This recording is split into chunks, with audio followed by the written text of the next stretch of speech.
ಆಚಿ ಮಸಾಲ. ಎಂತ ಅಡಿಗೆಯ ರುಚಿಯಾಗೋ ರಹಸ್ಯವು 20 ರೂಪಾಯಿ. ಸಾಕಷ್ಟು ಜನ ಈ ಕಾರ್ಯಕ್ರಮ ನೋಡ್ತಾ ಇರ್ತೀರಿ. ನಿಮ್ಮ ವೈಯಕ್ತಿಕ ಅಭಿಪ್ರಾಯಗಳಿರುತ್ತೆ ಈ ಆಚರಣೆ ಮತ್ತು ಸಂಪ್ರದಾಯದ ವಿಚಾರಕ್ಕೆ ಸಂಬಂಧಪಟ್ಟಂತೆ. ಅದನ್ನ ಅಭಿಪ್ರಾಯ ಕೇಳೋದಕ್ಕೊಂದು ಮುಕ್ತ ಅವಕಾಶ ಗ್ಯಾರಂಟಿ ನ್ಯೂಸ್ ಒದಗಿಸ್ತಾ ಇದೆ. ಸೊ ಸ್ಕ್ರೀನ್ ಮೇಲೆ ಹೋಗ್ತಾ ಇರುವಂತಹ ನಂಬರ್ಗೆ ಕರೆ ಮಾಡಿ ನೀವು ನಿಮ್ಮ ಅಭಿಪ್ರಾಯವನ್ನು ಹಂಚ್ಕೊಳ್ಬಹುದು ಅಂತ ಹೇಳ್ತಾ, ಓಕೆ, ಒಬ್ರು ಪಬ್ಲಿಕ್ ಕಾಲರ್ ಇದ್ದಾರೆ ಅಂತ. ನಮಸ್ತೆ. ಓಕೆ, ಕರೆ ಕಟ್ಟಾಗಿದೆ. ಅಖಿಲ ಮ್ಯಾಮ್, ಈಗ ಕಾಲುಂಗ್ರ ಧರಿಸೋದ್ರ ಬಗ್ಗೆ ಮಾತಾಡ್ತಾ ಇದೀವಿ, ನಾವು ತಾಳಿ ಹಾಕೋದ್ರ ಬಗ್ಗೆ ಮಾತಾಡ್ತಾ ಇದೀವಿ, ಅರಿಶಿನ ಕುಂಕುಮ ಇದೆಲ್ಲದ್ರ ಬಗ್ಗೆ ಮಾತಾಡ್ತಾ ಇದೀವಿ. ಬಟ್ ಎಕ್ಸಾಕ್ಟ್ಲಿ ಇದು ಶುರುವಾಗಿದ್ದು ಯಾಕೆ? ನಿಜಕ್ಕೂ ಇದರ ಅರ್ಥ ಏನು? ಯಾಕೆ ಇದನ್ನ ಧರಿಸಲೇಬೇಕು ಅಂತ ಸಂಪ್ರದಾಯ ಹೇಳುತ್ತೆ? ಇದು ಪ್ರಶ್ನೆ ಇರೋದು ಬಹುತೇಕರಿಗೆ. ಈಗಿನ ಜನರೇಷನ್ ಅವ್ರಿಗೆ ಅದ್ರ ಬಗ್ಗೆ ಗೊತ್ತೇ ಇರಲ್ಲ ಅಂತ ನಾನು ಅನ್ಕೊಳ್ತೀನಿ, ಅದರ ಸಂಪ್ರದಾಯ ಮತ್ತು ಅದರ ಅರ್ಥ ಏನು ಅಂತ. ಅದ್ರ ಬಗ್ಗೆ ಒಂದು ಕ್ಲಾರಿಟಿ ಕೊಡೋದಾದ್ರೆ ಮ್ಯಾಮ್. ಒಂದು ಸಲಿ ಪುರುಷ ಪ್ರಾಧಾನ್ಯತೆ ಅಂತ ಒಂದು ಎಸ್ಟಾಬ್ಲಿಷ್ ಮಾಡ್ಕೊಳ್ಬೇಕಾದ್ರೆ ನಮ್ಮ ಸಮಾಜದಲ್ಲಿ ಈ ವೇದಗಳನ್ನ ಉಪಯೋಗಿಸ್ಕೊಂಡು, ಅದು ಇದು ಪುರಾಣಗಳನ್ನು ಉಪಯೋಗಿಸ್ಕೊಂಡು, ಅಲ್ಲಿಂದ ಸಂಪ್ರದಾಯಗಳನ್ನ ಬರೆದು ಇವರು ಮನುಸ್ಮೃತಿ ಬರೆದು ಎಲ್ಲ ಮಾಡಿದಾಗ ಇವ್ರು ಹೇಳ್ದಂಗೆ ಒಂದು ಬ್ರಾಹ್ಮಣ ಜಾತಿ, ಅದಾದಮೇಲೆ ಕ್ಷತ್ರಿಯ, ವೈಶ್ಯ, ಶೂದ್ರ ವರ್ಗಗಳು ಬಂದವು. ಅದರಲ್ಲಿ ಅನೇಕ ಜಾತಿಗಳಿದ್ದಾವೆ. ಬ್ರಾಹ್ಮಣ, ಕ್ಷತ್ರಿಯ, ವೈಶ್ಯನ ಅಪ್ಪರ್ ಕ್ಯಾಸ್ಟ್ ಅಂತ ಹೇಳಿಕೊಂಡು, ಶೂದ್ರದಲ್ಲಿರುವಂಥ ಜಾತಿಗಳನ್ನು ಕೆಳಜಾತಿಗಳು ಅಂತ ಹೇಳಿಬಿಟ್ಟು, ಅದರಲ್ಲೂ ಹೆಣ್ಮಕ್ಳುಗಳು ಹೀಗೇ ಇರಬೇಕು, ಈ ವರ್ಗಗಳು ಹೀಗೇ ಇರಬೇಕು ಅಂತ ಇವ್ರು ಬರೆದ್ರಲ್ಲ. ಯಾರು ಬರೆದ್ರೋ ಮನುಗಳು, ಎಷ್ಟು ಜನ ಮನುಗಳು ಬಂದೋದ್ರೋ ಮನುಸ್ಮೃತಿ ಬರೆಯೋ ಅಷ್ಟೊತ್ತಿಗೆ, ಆವಾಗಿಂದ ಹೆಣ್ಮಕ್ಳುಗಳ ಸ್ಥಾನಮಾನ ಕೆಳಗೆ ಹೋಯ್ತು. ಹಿಂದಿನ ಕಾಲದಲ್ಲಿ ನೀವು ನೋಡಿದ್ರೆ ನಮ್ಮ ದೇಶದಲ್ಲಿ ಬರೀ ನಮ್ಮ ದೇಶದ್ದಷ್ಟೇ ತಗೊಂಡ್ರೆ, ಯಾರು ಮೊಟ್ಟ ಮೊದಲ ವಿದ್ಯಾಪಂಡಿತ ಯಾರು ನಮ್ಮ ದೇಶದಲ್ಲಿ? ಸರಸ್ವತಿ. ಮೊಟ್ಟ ಮೊದಲ ವಾಣಿಜ್ಯ ಪಂಡಿತ ಯಾರು? ಲಕ್ಷ್ಮಿ. ಮೊಟ್ಟ ಮೊದಲ ಧೈರ್ಯಕ್ಕೆ ಹೆಸರಾಗಿರುವಂತಹ ದೇವತೆ ಯಾರು? ಹೆಣ್ಣು, ಅದೂ ದುರ್ಗೆ. ಸೊ ಮೈತ್ರೇಯಿ, ಗಾರ್ಗೇಯಿ ಇವರೆಲ್ಲ ಸಾಕಷ್ಟು ಜನ ಪಂಡಿತರುಗಳು ಮಹಿಳೆಯರು ಇದ್ದರು. ಭಾರತಿ ಮುಂಡನ್ ಮಿಶ್ರಾ ಅವ್ರುಗಳೊಂದು ದಂಪತಿ ಇದ್ದರು. ಸೊ ಯಾಜ್ಞವಲ್ಕ್ಯನ ಜೊತೆ ಅವರ ಪತ್ನಿ ಇದ್ದರು. ಸೊ ಹೀಗೆಲ್ಲ ಇದ್ದಾಗ ಅವರಿಗೆ ಸಂಪೂರ್ಣ ಸ್ವಾತಂತ್ರ್ಯ ಇತ್ತು. ಏನು ಬೇಕೋ ಓದ್ಕೊಳ್ಳೋದಕ್ಕೆ, ಏನು ಬೇಕೋ ಅದನ್ನು ಮಾಡೋದಕ್ಕೆ ಎಲ್ಲ ಸಂಪೂರ್ಣ ಸ್ವಾತಂತ್ರ್ಯ ಇತ್ತು.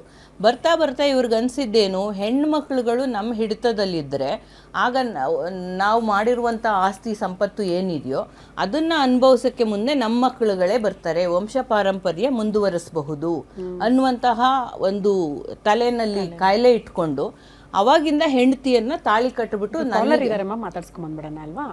ನೀವು ಕಂಟಿನ್ಯೂ ಮಾಡಿಸ್ತೀನಿ. ಪದ್ಮಾವತಿ ಅವರೇ ನಮಸ್ತೆ. ನಮಸ್ತೆ ಅಮ್ಮ. ತಮ್ಮ ಅಭಿಪ್ರಾಯ ಏನು ಪದ್ಮಾವತಿ ಅವರೇ? ಗಂಡ ಇಲ್ಲ ಅಂದ ಮೇಲೆ ತಾಳಿ ಮತ್ತು ಅರಿಶಿನ ಕುಂಕುಮ ಹೂ ಬಳೆ ಯಾವುದು ಬೇಡವಂತೆ, ಯಾಕೆ ಅಂತ?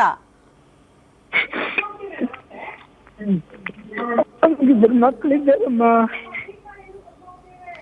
ಪದ್ಮಾವತಿ ಅವರೇ, ಟಿವಿ ನೋಡ್ಕೊಂಡು ಮಾತಾಡ್ಬೇಡಿ. ನಿಮ್ಮ ಅಭಿಪ್ರಾಯ ಏನಿದ್ರು ಫೋನಲ್ಲಿ ಹೇಳಿ, ಇಲ್ಲಾಂದ್ರೆ ಕರೆ ಕಟ್ಟಾಗುತ್ತೆ.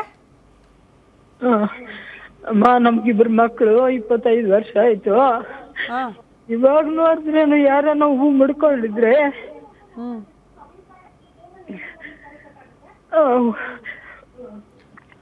ಅಳ್ತಾ ಇದ್ದೀರಾ ಪದ್ಮಾವತಿ ಅವರೇ? ನೋವಲ್ಲಿ ಮಾತಾಡ್ತಾ ಇದ್ದೀರಾ ಅಂತ ಅನಿಸ್ತಾ ಇದೆ ನನಗೆ. ಹೌದಮ್ಮ, ಇಬ್ರು ಮಕ್ಕಳು ನನಗೆ ಇವಾಗನೂ ಯಾರನ್ನ ನೋಡ್ಬಿಟ್ರೆ ಹಂಗೆ ಅಳು ಬರುತ್ತೆ. ಯಾಕೆ ಈ ಆಚರಣೆ ವಿಚಾರಕ್ಕೆ ಸಂಬಂಧಪಟ್ಟಂತೆ ನೋವಾಗಿದೆಯಾ ನಿಮ್ಗೆ, ಹೇಗೆ ಅಂತ? ಅವಾಗ ನಾನು ಹೂವು ಬಳೆ ಕುಂಕುಮ ಇರ್ಲಿ ಅಂದ್ರೆ ತೆಗೆದ್ಬಿಟ್ಟು ನನ್ಗೆ ಇವಾಗ ಇದ್ ನೋಡ್ತಾ ಇದ್ರೆ ಬೇಕು ಅನ್ಸುತ್ತೆ ಅಮ್ಮ. 25 ವರ್ಷ ಆಯ್ತು. ಇದು ಸಮಾಧಾನ ಮಾಡ್ಕೊಳ್ಳಿಮ್ಮ, ಅಳ್ಬೇಡಿ, ದುಃಖ ಪಡಬೇಡಿ. ಈಗ ಸಾಕಷ್ಟು ಜೀವನ ನೀವು ನೋಡ್ಬಿಟ್ಟಿದ್ದೀರಿ, ಅನುಭವಿಸಿದ್ದೀರಿ.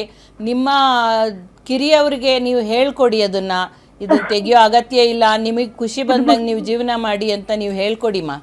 ಪದ್ಮಾವತಿ ಅವರು ಯಾರಾದ್ರೂ ಹೇರಿಕೆ ಮಾಡಿ ತಗ್ಸಿದ್ದ ತಮ್ಮಿಂದ, ಹೇಗೆ ಅಂತ? ಈಗ ಈ ಕಾಲ ಬದಲಾಗಿದೆ, ನಮ್ಮ ಇಷ್ಟದಂಗೆ ನಾವು ಜೀವನ ಮಾಡಬಹುದಲ್ವಾ? ಯಾಕೆ ಇಷ್ಟಪಟ್ರೆ ಹಾಕೊಳ್ಬಾರ್ದು? ಯಾಕೆ ಯಾರಾದ್ರೂ ಒತ್ತಡ ಹಾಕ್ತಿದಾರ, ಹಾಕೋಬೇಡ ನೀನು, ಧರಿಸ್ಬೇಡ ನೀನು ಅಂತ? ಮಾಡಿದ್ರಮ್ಮ, ಮಾಡಿದ್ರು. ಮಗಳು ಅವತ್ತು 10 ವರ್ಷ, 30 ವರ್ಷಕ್ಕೆ ತೆಗೆದ್ಬಿಟ್ರು. ಓ, ಮಗಳಿಗೆ 30 ವರ್ಷ, ಗಂಡ ಇಲ್ಲ? 30 ವರ್ಷಕ್ಕೆ ಸಮಾಧಾನ ಮಾಡ್ಕೊಳ್ಳಿ ಪದ್ಮಾವರೇ, ದಯವಿಟ್ಟು ಗಟ್ಟಿಯಾಗಿರಿ.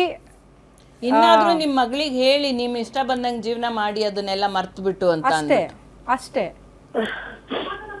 ಸೊ ನೋಡಿ ಇದು ಸಮಾಜದಲ್ಲಿ ನಮ್ ಇಷ್ಟದಂಗ್ ಬದುಕಕ್ಕೊಂದು ಅವಕಾಶ ಇದೆ, ಯಾರು ಒತ್ತಡ ಹಾಕಂಗಿಲ್ಲ, ಹೇರಿಕೆ ಮಾಡಂಗಿಲ್ಲ. ದಯವಿಟ್ಟು ಪದ್ಮ ಅವರೇ ಮಗಳಿಗೆ ಅದನ್ನ ಅರ್ಥ ಮಾಡಿಸಿ, ಇಷ್ಟದಂಗ್ ಬದುಕಕ್ ಬಿಡಿ ಅಂತ. ತಾವು ಹಿರಿಯರಾಗಿ ದಯವಿಟ್ಟು ಇಷ್ಟದಂಗ್ ಬದುಕಕ್ ಬಿಡಿ ಮಗಳನ್ನ ಅಂತ. ಎನಿವೆ ಧನ್ಯವಾದಗಳು ಗ್ಯಾರಂಟಿ ನ್ಯೂಸ್ ಜೊತೆ ಮಾತನಾಡಿದಕ್ಕಾಗಿ. ಹೇಳಿ ಮ್ಯಾಮ್. ಸೊ ಈಗ ಒಂದ್ ನಿಮಿಷ ನಾನು ಮುಗಿಸ್ಬಿಡ್ತೀನಿ. ಸೊ ಈ ಮನುಸ್ಮೃತಿಯ ಮೂಲಕ ಒಂದು ರೀತಿ ನೀತಿಗಳನ್ನ ಬರೆದ್ರು. ಹೀಗೆ ಹೆಣ್ಮಕ್ಳು ಹಿಂಗಿರ್ಬೇಕು, ಗಂಡಸರು ಹಿಂಗಿರ್ಬೇಕು ಅಂತ ಹೇಳ್ಬಿಟ್ಟು. ಸೊ ಅದು ಗಂಡಸರಿಗೇನು ಭಾರಿ ಒಳ್ಳೇದು ಅಂತ ಹೇಳ್ತಾ ಇಲ್ಲ. ಗಂಡಸರು ಅಳಬಾರ್ದು, ಗಂಡಸರು ಹೆಂಡತಿ ಜೊತೆಗೆ ಜಾಸ್ತಿ ಇರಬಾರ್ದು, ಇದೆಲ್ಲ ಹೇಳ್ಬಿಟ್ಟು ಗಂಡಸರುಗಳ ಒಂದು ಮಾನಸಿಕ ನೆಮ್ಮದಿನೂ ಕಿತ್ತಾಕಿದ್ದಾರೆ. ಹಾಗಾಗಿ ಗಂಡಸರುಗಳು ನೆಮ್ಮದಿಯಾಗಿಲ್ಲ ನಮ್ಮ ಸಮಾಜದಲ್ಲಿ. ಸೊ ಅಲ್ಲಿ ಬಂದಂಥ ಸಂಪ್ರದಾಯಗಳು ಅರ್ಥವಿಲ್ಲದ ಸಂಪ್ರದಾಯಗಳನ್ನ ತಗೊಂಬಂದು ಅದೇನೋ 7 ಸುತ್ತು ಸುತ್ತಿಸೋದಂತೆ, ಬೆಂಕಿ ಸುತ್ತ, ಸ್ವಾಹ ಅಂತ ಮಾಡಿಸೋದಂತೆ, ಹೋಮ ಹವನ ಮಾಡಿಸೋದಂತೆ, ಇವು ಯಾವುದರಿಂದನೂ ಯಾವುದೇ ಪ್ರಯೋಜನ ಇಲ್ದಲೇ ಇದ್ರೂ ಕೂಡ ಒಂದು ವರ್ಗ ದುಡ್ಡು ಸಂಪಾದನೆ ಮಾಡೋದಕ್ಕೆ ಇದು ಈಸಿ ಮೆಥಡ್ ಅಂತ ಹೇಳಿಬಿಟ್ಟು ಮಾಡ್ಕೊಂಡಿರುವಂಥದ್ದು. ಅದೇ ರೀತಿನಲ್ಲಿ ಶಬರಿಮಲೆ ವಿಷಯನೂ ನೋಡ್ಬೋದು ನೀವು. ಹೆಣ್ಮಕ್ಳು ಮುಟ್ಟಾಗ್ತಾಳೆ ಅಂದ್ಬಿಟ್ಟು ಅವಳು ಕೀಳು ಅಂತ ಹೇಳೋದು. ಯಾವುದೇ ಸಂಪ್ರದಾಯದಲ್ಲಿ ಯಾವುದೇ ಏನೋ ಸೋಕಾಲ್ಡ್ ಮಂಗಳ ಕಾರ್ಯ ನಡಿಬೇಕಾದ್ರೆ ಮುಟ್ಟಾಗಿರುವಂಥ ಹೆಣ್ಮಕ್ಳುಗಳು ಹೋಗಬಾರ್ದು ಅಂತ. ಶಬರಿಮಲೆ ದೇವಸ್ಥಾನಕ್ಕೂ ಹಾಗೆ ಹೋಗಬಾರ್ದು ಅಂತ. 10 ವರ್ಷದ ಮಕ್ಕಳಿಂದ ಹಿಡಿದು 10 ವರ್ಷದ ಮಕ್ಕಳಿಂದ ಹಿಡಿದು 50 ವರ್ಷದ ಮಹಿಳೆ ಆಗೋವರೆಗೂ ಹೋಗಬಾರ್ದು ಅಂತ. ಯಾಕೆ ಅಂದರೆ ಆಕೆ ಮುಟ್ಟಾಗ್ತಾಳೆ, ಅದು ಮೈಲಿಗೆ ಅಂದ್ಬಿಟ್ಟು ಆ ದೇವ್ರಿಗೆ ಏನು. ಈ ಮುಟ್ಟು ಅನ್ನುವಂಥದ್ದು ಒಂದು ಮಗುವಿನ ಹುಟ್ಟಿಗೆ ಸಂಬಂಧಪಟ್ಟಂಥದ್ದು. ಡಾಕ್ಟ್ರುಗಳಿಗೆ ಚೆನ್ನಾಗಿ ಗೊತ್ತಿರುತ್ತೆ. ಅಂಥ 9 ಮುಟ್ಟುಗಳ ಪ್ರಾಡಕ್ಟು ಪ್ರತಿಯೊಂದು ಮಗುನೂ ಕೂಡ, ಅವನು ಯಾವನೇ ಪೂಜಾರಿ ಆಗಿರಲಿ, ಪ್ರಧಾನಮಂತ್ರಿ ಆಗಿರಲಿ, ಮುಖ್ಯಮಂತ್ರಿ ಆಗಿರಲಿ, ಪ್ರೆಸಿಡೆಂಟ್ ಆಗಿರಲಿ, ಯಾರೇ ಆಗಿರಲಿ. ಸೊ 9 ಮುಟ್ಟುಗಳ ಒಂದು ಪ್ರಾಡಕ್ಟ್ ಅವನು ಹುಟ್ಟಿದ ಮೇಲೆ ತಲೆಯಿಂದ ಹಿಡಿದು ಕಾಲಿನವರೆಗೂ ಅವನು ಮೈಲಿಗೆನೆ. ಹಾಗಾದರೆ ಮುಟ್ಟನ್ನ ಮೈಲಿಗೆ ಅನ್ನೋದಾದರೆ ನಾವು. ಸೊ ಅಂತಹ ಒಂದು ಮಗ ಅಲ್ಲಿ ಪೂಜಾರಿ ಆಗ್ಬೋದಂತೆ. ಅವನ ಹೆತ್ತ ತಾಯಿ ಅಥವಾ ಅವನ ಜೊತೆ ಹುಟ್ಟಿದಂಥ ಅಕ್ಕ ತಂಗಿಯರು ಅಥವಾ ಅವನದೇ ಮಗಳಾದಂತಹ ಹೆಣ್ಣು ಮಗಳುಗಳು ಅಲ್ಲಿಗೆ ಅವಮಾನ, ಅಲ್ಲಿಗೆ ಮೈಲಿಗೆ ಅಂತ ಇಂತಹ ಅಸಹ್ಯವಾದ ಸಂಪ್ರದಾಯ ಮತ್ತು ಕೆಲವರ ಮನಸ್ಥಿತಿ, ಅದನ್ನ ಅಷ್ಟು ಕೀಳಾಗಿ ಮಾತಾಡುವಂತ ಮನಸ್ಥಿತಿಗಳು ಬದಲಾವಣೆ ಆಗಬೇಕು. ಅವ್ರು ಹೆಣ್ಮಕ್ಳು ರೆಡಿ ಇದ್ದಾರೆ. ಅಖಿಲ ಮ್ಯಾಮ್,